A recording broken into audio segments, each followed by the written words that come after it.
Okay, let's talk about academia a little bit, okay? Because I recently brought up my degree and whatnot. So, and I'm talking to a professor who's treating me like a professor. And really, see, I made a really irate video to Professor Anton right after my response to him on language because I kind of expected it would not be engaged, you know? And I had put enough thought into it. I was really kind of bugged because I'd had a reaction that reminded me of a reaction I had in college once to a grad student. But, first of all, just to give you my perspective, I think basically you're lucky to have a good teacher once a year. Most teachers are just, crap in one way or another. They're probably good people. Maybe the best possible view is that they're the good teacher for some other type of student because you're matching up personalities, you know what I mean?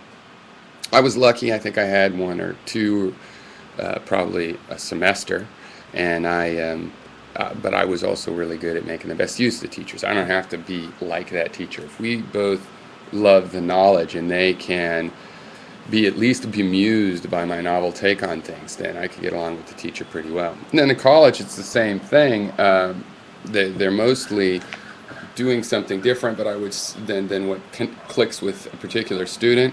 But I would say it is better in the sense that it's more likely they are clicking with some other student. It's sort of the type thing. And if you are good at clicking with teachers and using teachers, I'd say in college I probably had a majority of positive things that I extracted from teachers. Very few that I really agreed with. But I had some negative reactions with grad students, many.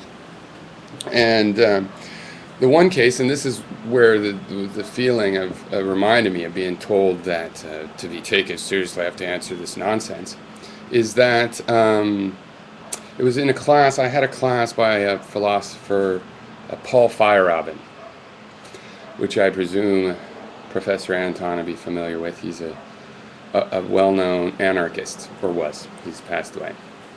So anyway, I think it was just some undergraduate course, ancient philosophy maybe. I'd have to check my transcript. But the thing is, since he was an anarchist, evidently he'd gotten in the habit at some point, or back in the 70s, or who knows when, given all his students A's. And so they had taken away the right to grade students and given it to his grad students, that, the TAs that help teach classes, undergraduate classes. There's 100 people sometimes in a class like this, or even more, plenty examples of where there's more, but even in philosophy department. And you have an extra class a couple times a week with the grad student that helps you with homework and helps you get the stuff done. But the teacher, the professor, does all the assignments and figures out how the tests will be. Well, not in this class, since Feyerabend refused to grade us. We had these grad students doing all of our reading lists, so every section had a different reading list, different tests, different ways of grading, different perspectives on what the lecture was about. So we're all being tested on the lecture, but each grad student has their own take on it, and you have to learn that. And of course, the other students, you're talking to them, you're getting different impressions, which you can't do well on a test if you use. And it was just, oh my God, the grad students had way too much power. It was chaos. And I had a section with a grad student, and he was doing this bullshit about being taken seriously, and yet he was using words. I mean, I remember one word. It's such a simple thing, but he had said something. He'd used the word metric, like you have to have a metric for this or that or the other. And, it's a good concept, but the way he was doing it was emphasizing, I thought, the fact that nobody in the class,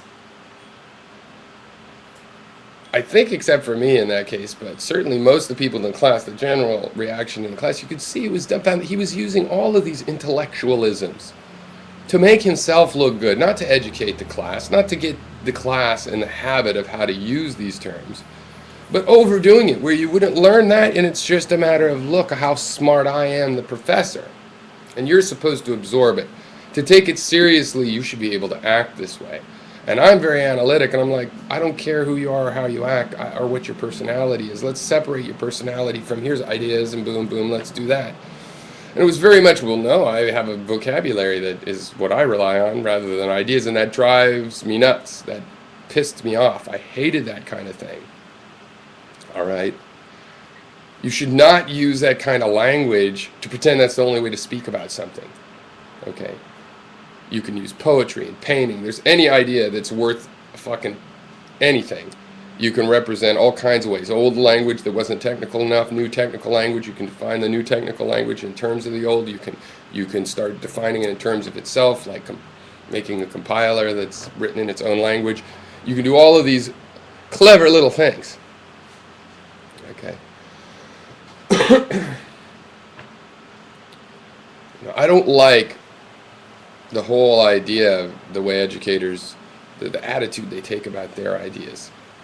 They are co-exploring with students that can learn how to explore. The students are to be taught how to explore, not what to find. And people in academia, especially the more half-baked, the less genius of them, frankly, really have a problem with that. They think if they reenact some thought process, it could be a modern one, but usually you'll find people doing this with traditional thought processes, but it can be a postmodern thought process. And they think that if they walk you on the exploration that was taken, that arrives there, you should follow them all the way to that conclusion. And see, that's just not what I ever did. You take me on a trail like this, I'll probably go here. Hey, no, I need to go this way. No, sorry, we're going back here to get to this conclusion. Then you get to that conclusion, which I followed you because you're like, oh, really, you're showing me a tour? Okay. And then I get there and I go, well, that's bullshit. I told you that was going to happen. That's why I said go that other way. And they're like, well, no, blah, blah, blah, I can't hear you.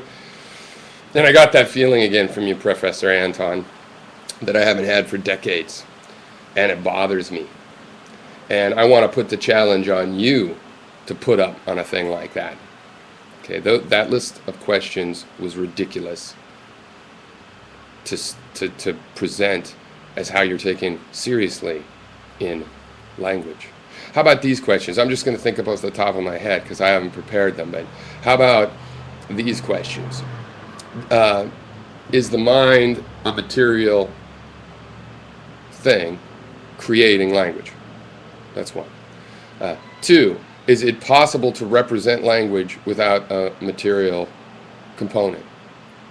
Three, what does it mean to say that speech is an action?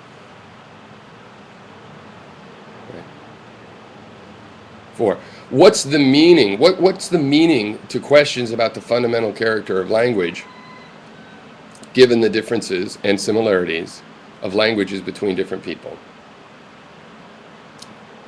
How much of our language is of a necessity because of the kind of a system it is, and how much of it is of a necessity because of the kind of brain that is processing the system?